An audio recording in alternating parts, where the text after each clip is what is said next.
This episode of Demon Slayer? Oh my god. Oh my god. This was an amazing episode. My goodness. From start to finish, this episode was good. Last episode, it ended with them. Everyone, it just seemed grim. Everyone was, it looks like Inosuke got stabbed through the heart. Zenitsu was trying to save Tanjiro, so he pushed him off the building and end up getting caught up in the collapsing of that building. So he's trapped under the building. And then meanwhile, Tenjin, he's has his arm chopped off, passed out. Bruh, it was looking grim last episode. But this episode, oh my gosh, they fought through. When Tanjiro was passed out, he had that recollection of his sister. His sister was talking to him in some form and was able to get him to wake up. But as soon as he woke up, okay, I believe you pronounce his name Gyotaro. He was toying with Tanjiro, sitting there, holding his head, slapping him, chastising him for not being able to take care of his sister, and his sister is defending him. He was just sitting there making fun of him, grabbing his head, smacking him. I'm just sitting there like, bro, this dude is just laughing at him. And Tanjiro's sitting there like, why he won't kill me? Like, why? Like, what's happening? Why is he just toying around with him, man? And it got to the point where Tanjiro decided to take Nezuko, grab her box, and just run away. I'm just like, man, he getting up out of there. He taking his ball and he going home. Like, I'm out of here, man. But he had a plan. Tanjiro's smart. He may be, a little bit weaker than Gyotaro, but he is definitely smart. And while doing this, it seems like he was just trying to fight for his life or fight for that particular moment to escape.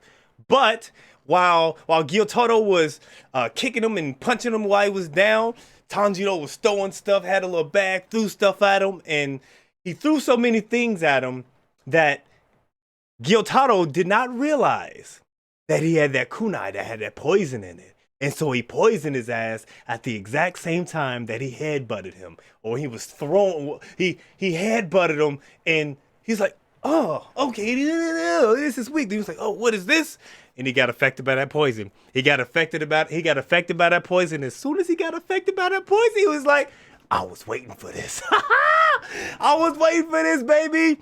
And then that's when he started putting in work, charged up his sword. I'm about to slice his neck off. Boom. And it was getting to it. His sister was looking. And then as soon as his sister, what's her name? Daki, she was going to stop Tanjiro because she was like, he can't be stopped by someone like him. Zenitsu showed up, used that Godspeed, broke out of the rubble of those buildings, and started aiming for that neck, baby. Aiming for that neck and putting that pressure on that neck, moving at lightning speed, eyes closed and everything, putting in work, man. And so while they were fighting, Tanjiro, he was still he was still trying to put that pressure on Gyotaro, but Gyotaro, he ended up overpowering him. And it was a wrap until Tenjin showed up like, ha ha ha, I see your movements now. And how he came in epic was dope. How he came in was so dope. He came in unexpected. Like, obviously it's anime, so you expect, things to happen. So when he came in, showed up, and started shoo, his same upper, his chipper mode. He's just so chipper about everything.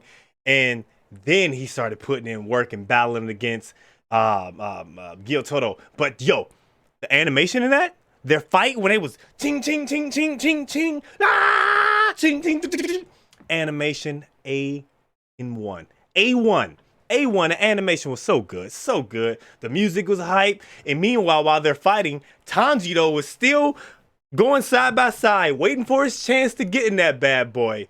And then he got in. And was able to slice. And he started getting through that neck. And then Gyotaro was like, I'm good. As long as my sister's okay, I'm good. But Zenitsu, he was right there. Putting that pressure in. but his legs gave out. His legs gave out. And it was at that moment and when I was like, Inosuke, where are you, Inosuke? It was at that moment I said that. And then after I said that, Inosuke showed up like, oh, I can move my organs around. Moving my organs around ain't nothing to me. And then he came through. He sliced their neck out to Zenitsu, and Inosuke sliced her neck off. And at the exact same time, Tanjiro, he started powering up. The little scar on his head, it got bigger. It got bigger. It got so much bigger. And so he was able to power through and he sliced through his neck. But what I forgot to mention is that he got stabbed through his neck. He got stabbed through his neck. You can see the blade in his mouth. So he got poisoned. He got poisoned while his freaking arms are broken or fingers are broken, holding a sword and slicing through his neck. Man. So he got poisoned, but both of their heads got sliced off. And I'm just sitting there like, oh my God, they actually did. That was an epic battle. That was an epic battle to the end. Everyone was whooped. Everyone was whooped. And then the heads of Daki and Gyotoro, they rolled. The heads got sliced off and then they rolled. They ended up rolling and they were looking at each other. And then they panned to Tanjiro. He was breathing. Trying to, he's like, fight that poison. Meanwhile, Tenjin was sitting there like, yo, we gotta we gotta leave. It ain't over. Then you see the body. Oh my gosh, you see the body of Gyotoro. And it just, and I'm just sitting there like, what the hell just happened? It was sort of like a kamikaze. Like, I guess that's sort of like if he gets killed, he'll do like an all-out boom attack or whatever. Go out with a kamikaze. Like, if you kill me, I'm killing everything that's within my vicinity. So that's how the episode ended.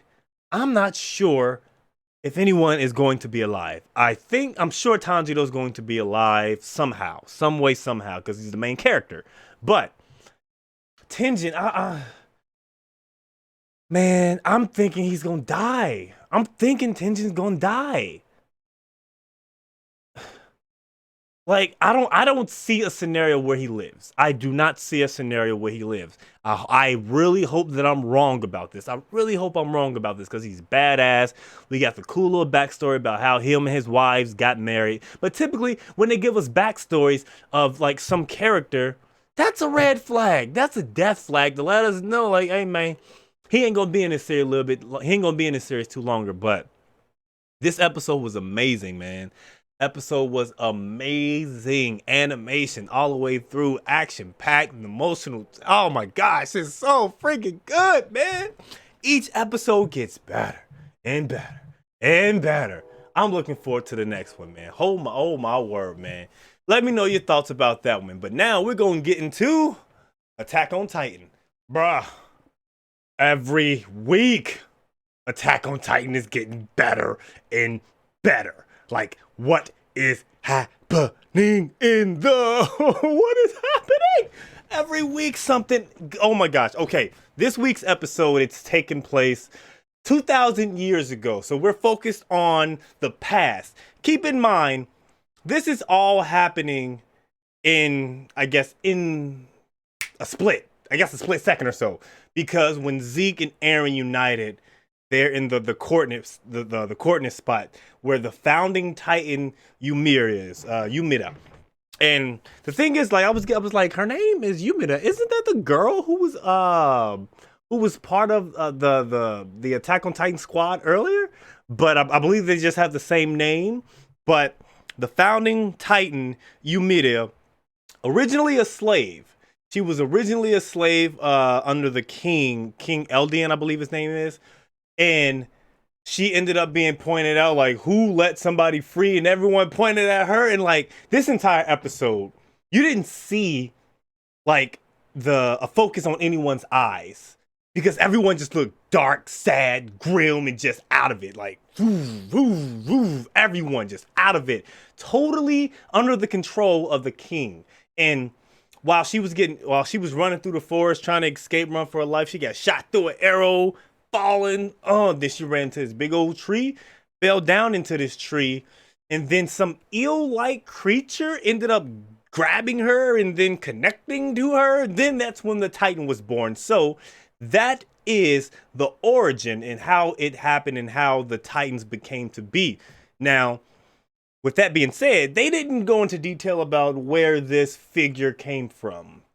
Maybe it's just a god figure or some element, but it created the Titans from this. And then from this point on, she became a servant to the king, and still with this slave mindset, bearing her child or bearing the king's children, had three girls, and in that process, still, fighting these wars and then claiming different kingdoms or whatever.